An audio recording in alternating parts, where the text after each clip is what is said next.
I'm Tobias Nouns, And I'm Rick Mertz-Schaefer. and today we're going to be looking at setting up discussion forums inside of BlueLine. And we'll see some that we've already set up to see how to view them, how to set them up, and how to just have a class discussion outside of the classroom. So in our demonstration, I have already sort of set up as a preview of a student inside of my demonstration course. And as always, like other course content inside of BlueLine, discussion forums are created and viewed by students under the Lessons tab.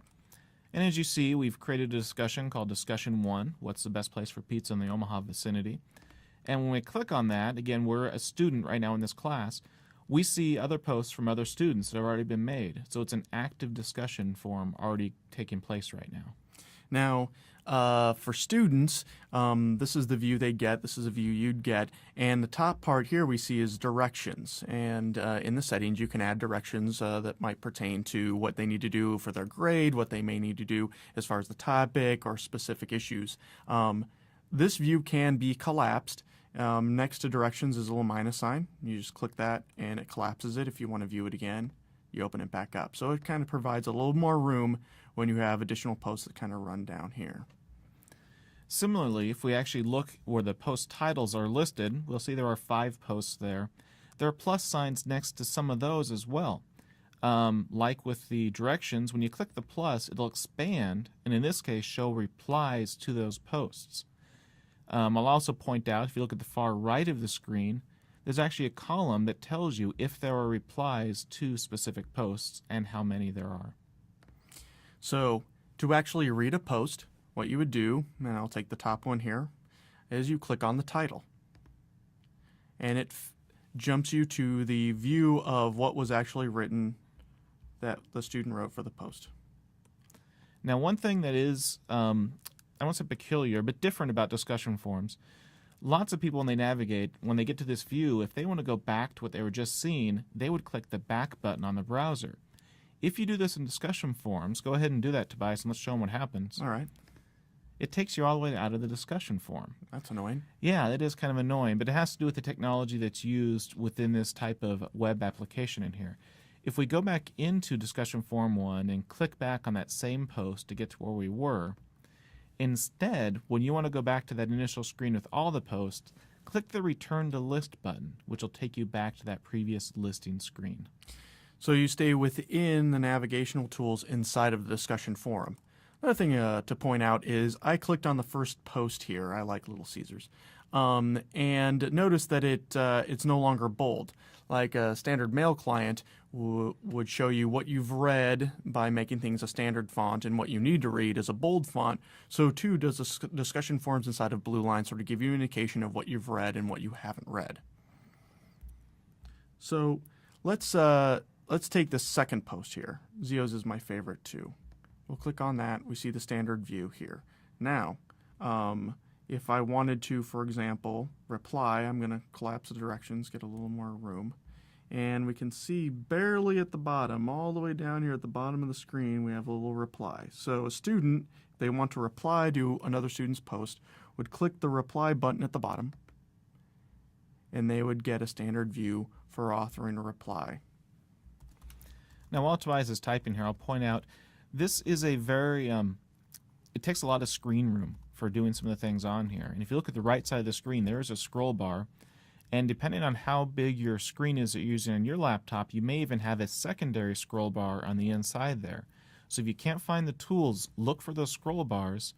And you can also, like Tobias has already done, always collapse those directions to really give you more room on the screen to see and to type and to read what's going on in the discussion forum. So I did my little post here, really nice post, good job, not of much value. If I wanted to, inside of my reply, I could quote the original message by clicking on Quote Original Message. And it adds it. Now, let's push that down. I should have done it first, and then I can post this. I'm going to do a little quick editing. Return. There we go. Now, I am ready to post this reply. To post, I click the Save button. And now my reply has been posted. Since we just made this reply, it refreshed our screen as soon as we hit save. If someone else actually had this screen open at the same time and they wanted to refresh to see if there are new posts, there is a refresh button, and it is the green arrows in the upper right-hand corner. They look like recycling arrows. That will, without refreshing the whole course, just refresh the discussion forum itself, and if there are any new posts, put them there so you can see them. Now, replying is fairly simple. For a student, you click Reply. To make an original post, what you do is click the New Post button that's up here. If I click New Post, I will get a view similar to the reply. I need a title. And then in the main content area, type in what I want to say. If you notice above the box where he's typing right now, there are various formatting tools. When students post, when instructors post, you can format your text with bold, with colors. You can even insert pictures, web links, whatever you want to the posts here actually to add a little bit of flavor to them if you see fit. Right. So you do have the rich text editing options. All right, I've typed what I want. I scroll down again, and at the very bottom down here, again, I have a Save button. I click Save, and there's my new post. My name's next to it, and so I've created a post. So that's the basic functionality for posting and replying. Why don't we at this point, this is your typical what's called a threaded view of the discussion forum. We can actually see just the titles of each post, and with the plus signs we can see the replies and what's kind of a thread of the conversation. Next to the new post button, there is another view we can use though called nested view. This is a way to show multiple posts on the page at one time, which can be kind of nice, especially if you have really short posts like ours are, and you don't have to click into each one. You can see them all on the screen, and this is even a printable view. Now, they don't all expand by default, so for instance, the Valentina's is good for me. We still would need to click the plus sign to get the replies to show up there. So in the threaded view, when you clicked on the post name, it by default marked it as red and made it a standard font. In nested view, you need to do that manually. So if you want to keep track of what you've read, you need to check Mark as read. I just unchecked it. I suppose I need to check it, don't I? Well, this is a nice example. Mark is read. There we go. Thank you. I did the inverse, didn't I? So you need to check that as Mark is read. We can go back to the threaded view. You can switch between the two depending on what you want to do. Now, keep in mind we are in the student view right now, and the instructor view is pretty much identical. A few more things the instructor can do, though, that students can't do. Correct. Now we're going to jump out of this discussion forum, and we're going to go into a second discussion forum. This one's been set up a special way, and when we first go in there, this student that we're logged in at has never been here before. And notice towards the bottom it says Post First Mode. It says this discussion forum is in Post First Mode. In order to view or reply to other posts, you must first make a new post. It looks to us right now as if no one's even posted here yet, when in fact there actually is a post. So to view what other students have said or have posted, as a student, I would need to throw in my 2 cents first. So I click New Post. I type in my title. You know, it's supposed to be about ice cream, you know. Oh, it is? That's okay, we'll forgive you. How's that? There we go. There we go. I agree with that one. Okay, we're going to scroll down to the bottom. Again, to the very bottom, click Save, and once I do, we now see not only the post that Tobias made, but we also see the post made by Susie Dentistry earlier, where she goes on and for some reason likes McDonald's ice cream. there's nothing wrong with McDonald's ice cream. So this is a special feature. When we actually show you how to set up a forum, we'll show you where to set that if you want to. But some instructors like that feature to require students to make their initial post first before they can read what everyone else in the class has already said. Typically, students read what everyone else says, and they might just regurgitate the same thing. Forces them to make an initial thought first. Correct. All right, so now what we're going to do is we're going to jump out of the student preview mode and jump into the editor view and actually build a discussion forum from scratch.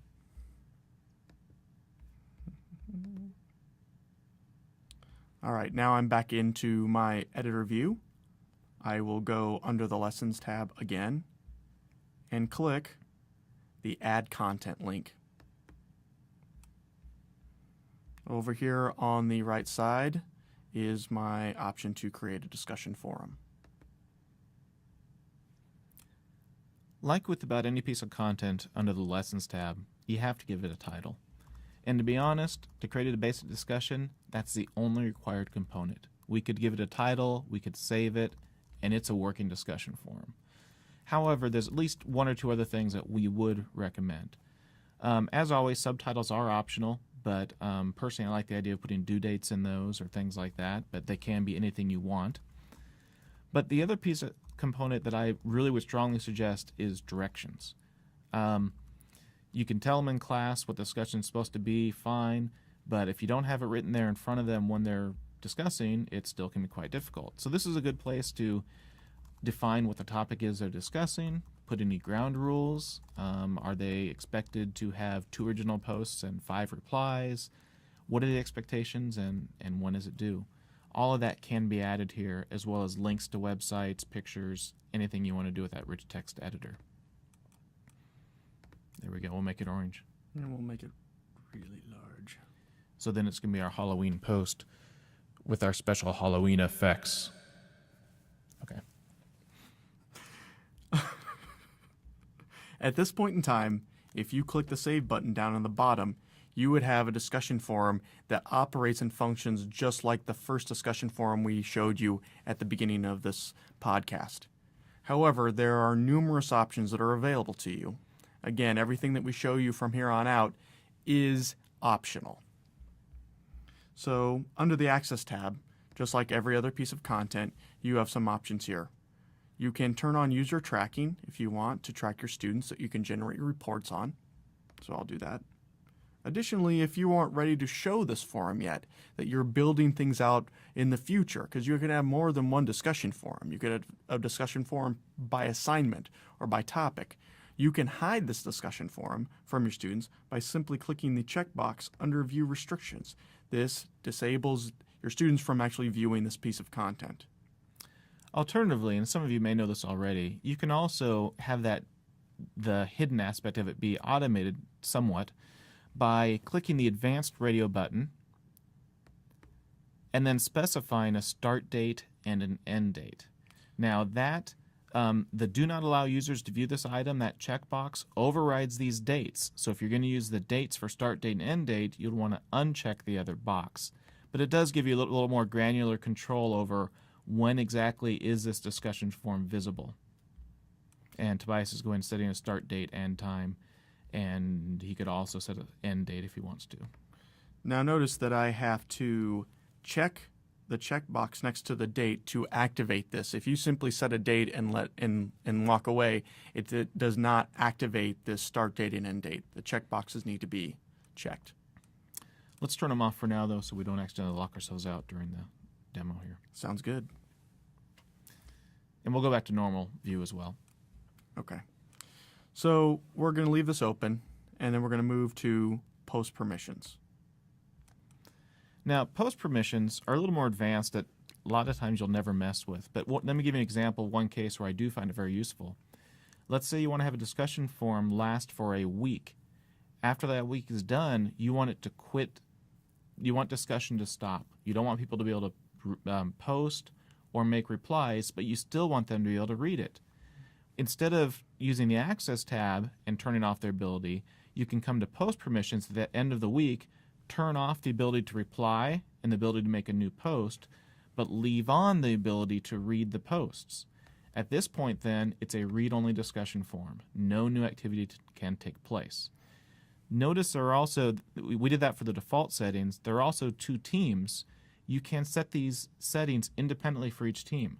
So, for instance, Team A now, Tobias set it, Team A can make new posts, and Team B can make replies, but they can't do the other one with this particular setting. So in this setup, Team A would make an original post, and Team B would reply to that original post.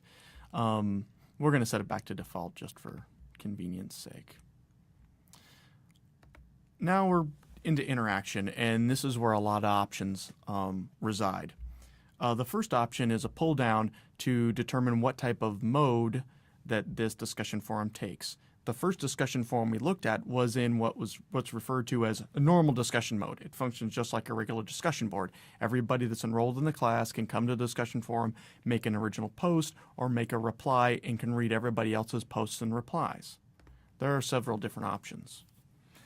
The next two down there, private user journal, allows you to set up one discussion forum that really functions as a private journal for each member of your class.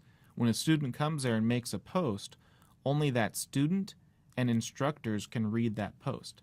As an instructor, you'll actually have a drop-down list, and you pick which student that you're reading the post for. And if you make a reply to a student's post, only that one student will read the reply. The one thing you do need to be careful of is, let's say you pick from the list a particular student, but then you make a new post and not a reply. The new posts go to everyone in that private user journal. It's kind of like an announcement. Yeah. The next one down is private team journal. So what this means is if you have teams created in your class, what you can do is you can limit the rights for students to read other students' posts and replies by their enrollment by team. So you can create one discussion forum that different teams would post on and only be able to view and reply to their own group. And as the instructor, you can go look at each individual team area then to see how they're discussing things. And post and reply to each individual team. Fishbowl mode and hot seat mode, Rick? We're not really going to mention those too much. If you click on the word mode up there, it actually pops up a contextual help menu, which tells you a little bit more about it. But what we're going to focus on is the post first one. That's that second example we showed you, where in post first, students are required to make an initial post before they can read what anyone else says. The other two we kind of skipped over. They have to do more with special circumstances with teams of students that we just aren't going to go into in this podcast. Right. For this instance, we're just going to create a normal discussion. Now, we talked about the different views that you can see when you're actually interacting with the discussion forum. Here, you can determine what you want your default view to be, either threaded or nested. Additionally, you can remove the option for students to switch between the views. And honestly, we're not really sure why you would change those from the defaults unless you're just really controlling that you really specifically want students to view it in a specific manner.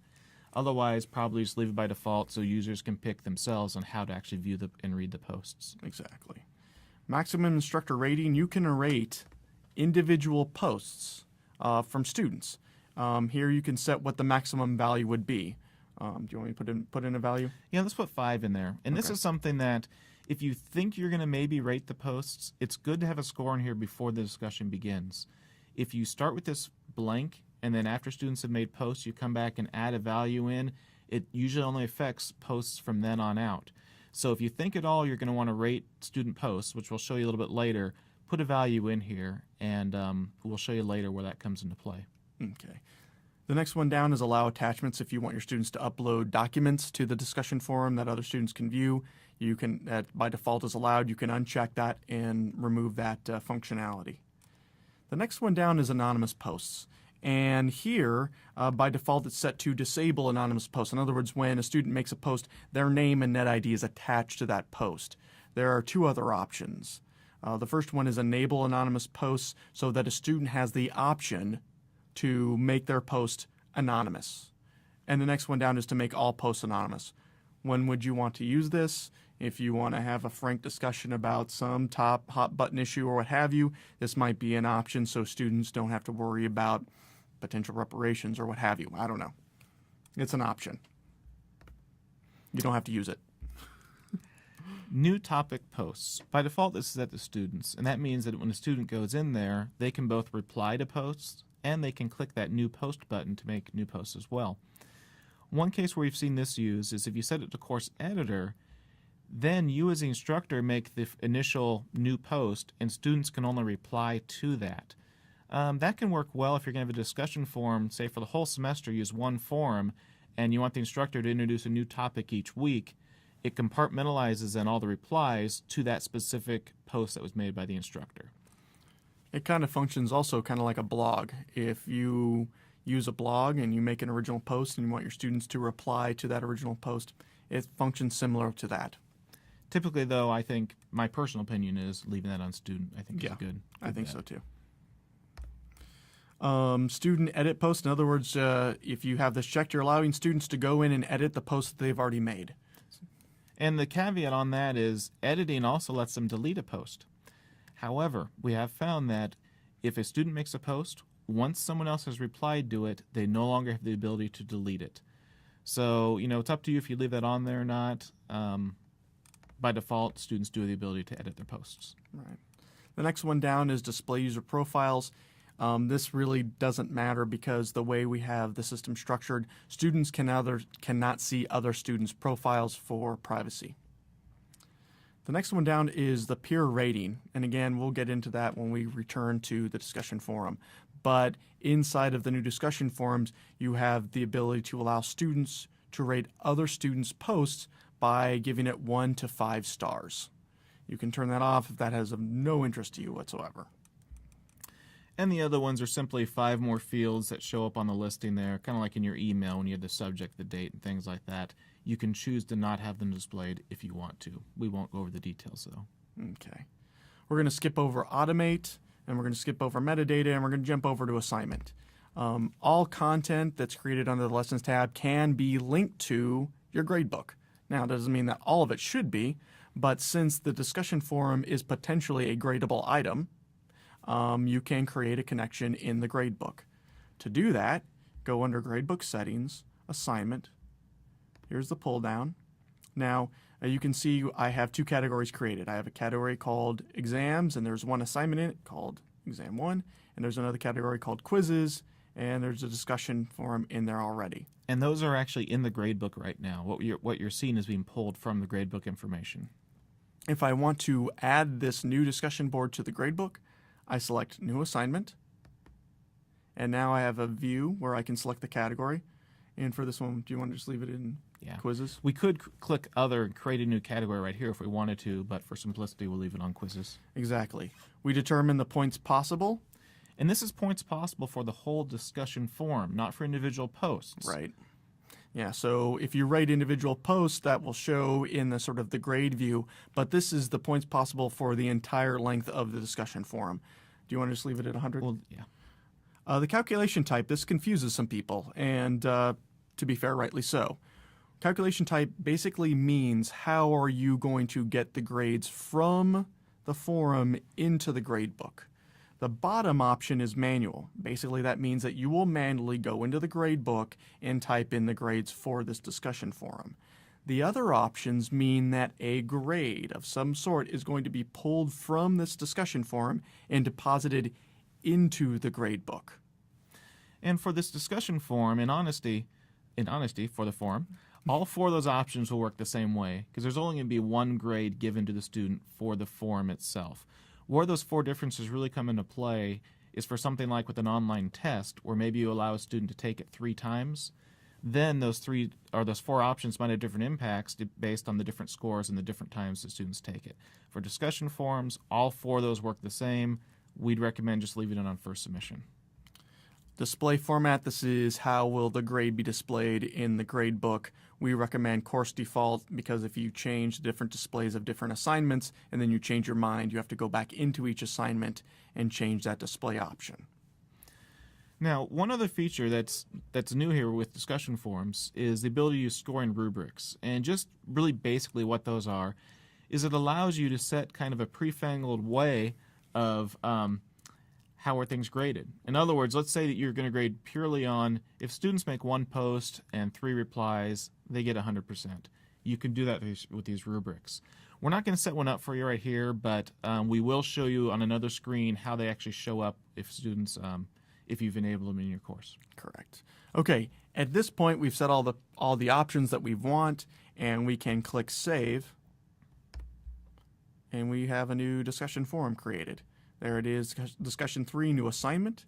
If we click inside of it, we're going to see that it looks very similar to what we saw in the other discussion. Here is my orange directions that I typed in. Along with our Halloween effects. It's got a lot It's got a lot of shelf life. A lot of shelf life. um, and, the collapsible view, etc., the new post, the threaded view, what have you. Again, there's no posts in here, but once you create it, it's going to function and appear to be just as the other discussion forum. Why don't we go back to discussion 1 now, which really, it was set up ahead of time, but it has identical settings pretty much to discussion 3 here. Okay. But now we're going to look at it as the instructor. Okay. And the first thing you should notice is it looks the same. Really, the instructor view is almost identical to the students. Yep. Now, there are a few minor, slight different things we should just show you real quick here. Let's click on one of the posts to read it. Okay. One thing an instructor can do that students can't do is to grade a post. And on this view, when we're reading the post, it's not real obvious, but there's a couple of dashed lines there next to the posting person's name. If you click on that, it lets you score them. Remember, we put in the maximum score inside of our settings. It shows up here, maximum of 5, so in theory, I could give myself 5 points. And also, there's the ability to put a quick reply in here. If you check the box, it adds another little box for you, and this is a private reply, so that Tobias is actually replying to himself, but if you were replying to a student, only that student would be able to see this personal reply, which is kind of a grading critique, so it makes sense to have that personal. These gradings, too, by the way, that he's put in here, or this scoring, is only visible to the student who you're scoring. Students can never see grades of other students inside of BlueLine. So I'll return to my list. Now there's the post I scored. There's a score of 5 here. Additionally, if I click the plus, I see this is my new post, private reply. So again, like Rick said, this is a private post that only the student would see. And we won't score other posts, and to be honest, scoring's optional. But if you are someone who wants to actually score individual posts, that is how you would do it. That score does not go to the grade book, though. The score that goes to the grade book, if you're going to do that, is for the whole forum, which we get to another way. Exactly. Before we get there, though, I want to show another option. We discussed student peer rating. And over here on the right side, there's a series of stars, 1, 2, 3, 4, 5. Students can, if they choose, if this option is allowed, rate other peers' posts. So if I want to give myself 3 stars out of 5, I can do that. I can do 4. And you probably can't, I don't know if you can hear him clicking, but he's mousing over to the star he wants, and then he clicks to lock in that star amount. And when I say lock in, it means it just sets it. He can still go change the value if he wants to. If he changes his mind, he can then lower that 5 down to a 1 simply by clicking again. So that's what peer rating is. Again, it's an option. If you don't want to use it, you can just simply turn it off. All right. At this point in time, do you want to go look at the grade view? Yeah, let's look at the grade view. And this is an important view for both if you're going to grade the form, but also it's just a nice summary to show you how much activity has been going on. So under the Utilities menu, we're going to click on that. And the first option here is Grade Forum. Now this view, if we look on the left-hand side, it's going to show everyone in the class, including any instructors. So it's important to know that you will show up in the list. And it has some nice summary data. You can see, first of all, how many total posts every person has made. And then it further breaks it down into how many posts, which would be a new post when they click the New Post button, and how many replies each person's made. Now these columns are also sortable. So if we click on the replies link, it will change the order of the list and put the fewest on top and the most on the bottom. If you click it again, it should reverse it. And now we see that the person with the most replies is on top. So each of these columns you can sort by as well if you want to get that type of view. Correct. In addition to the posts and replies of the student, it also lists peer replies. In other words, how many other students have replied to your original post. So for example, Susie here, she has 2 replies to her original post posted by other students. The peer rating, which we just showed you for a second there, you can see the average peer rating shows up. In this case, we're the only ones rating things, so it's a pretty whole number. Usually if you have many people rating it, you'll get fractions in there to show you the average from 1 to 5 or 0 to 5. And then earned, possible, and percent. This is if you are, when you said that each post is potentially worth 5 points, or that's the score you're going to give it, this lists, this person had possible of 20 points, so 4 posts, but you didn't score any of them. The only one that we scored was mine, which means that I have 5 points, but I posted twice, so in theory, I have 50%. Now, the average peer rating and those earned possible percent columns, again, those are optional features. You may not use those at all, in which case those columns may just be blank, and that's fine. But we at least wanted to show you that because if you do use those, that's what those numbers mean. Correct. Now, lastly, well, not lastly, but next, there's a scoring rubric percent. On this form, I set up scoring rubrics and said that basically if a student did 1 post and 3 replies, they'd get a 90%. And if you look at Susie Dentistry, she had 1 post and 3 replies, and she had 90%. If they only had 2 replies, such as Susie Emergency Medical Services, she only got an 80. And it automatically scored based on the activity they did. You can also in the rubrics work in the average peer rating as well as the earned points, the scoring options there. I didn't on this particular one. Now, at this point in time, if you want, if you've set up a rubric that you like and it kind of gives you a general view of sort of a grade, you can, towards the bottom, copy rubric scores to grades. So you click that button, and the scores, because it's worth 50 points, is pulled based on percent at 45 points, 40 points, 35. So that is copied to the gradebook view that would then be moved to the gradebook. At this point in time, you can edit it. So you can say, well, yes, Susie Dentistry did do the requisite number of posts, but I've read her posts and they aren't very good, so I'm only going to give her 40 points. And similarly, if you don't use scoring rubrics, which we imagine most people won't use those, you would just manually put those grades just right in that column based on viewing their activity in here. You can just type it right in. At this point in time, if I'm satisfied with the grades, I can click Submit Grades, and then my grades would then be thrown to the gradebook, and then students would be able to view their overall grade for the discussion forum. One more thing on this page we will point out. We didn't mention the comments box on the right-hand side. That's just like the comments box in the gradebook. And in fact, if you put a comment in there, that comment will go to the grade in the gradebook. But one other very useful feature, I think, on this page is the ability to view all of an individual person's posts in isolation. So for instance, with Susie Business, she made 3 posts. If we click on her name, it will pop up a new window and show all of her posts in one place. It's out of context, you don't see what she was replying to and stuff, but it does give you a chance to evaluate all of her writing in one place here. Since it's a new window, when you click the Done button, it'll actually close that and put you right back on that same screen. It's pretty handy to kind of get an honest evaluation as you start potentially grading students. You want to see what works they've done. You have numbers here, but you don't really get a qualitative view. And this is a quick way to get a qualitative view of their work. All right, you want to cancel out of this and show them the rubric? Sure, you can look at that real quick. So we'll cancel out of here, click Done. And what we're going to do is, now that we're back in our discussion view, we're going to go under Settings. Settings, for those of you who don't know, when you click Settings on any item, it takes you to the exact same page you saw when you created the item. So now we're seeing the actual setup for Discussion Forum 1 that we saw a setup similar to this earlier. So we'll skip over to the Assignment tab, and Rick is going to explain what he did with the rubrics. Basically, I checked the box that said Enable Scoring Rubrics, and then you define a percentage score and then what criteria has to be met. So in this example, in order for a student to get a 100%, they had to have the number of posts greater than 0, so at least 1. They had to have the number of replies greater than 3, so they had to make at least 4 replies, and their average post score had to be greater than a 4. So this particular rubric would require the instructor to actually grade their post to get that score high enough to get that 100%.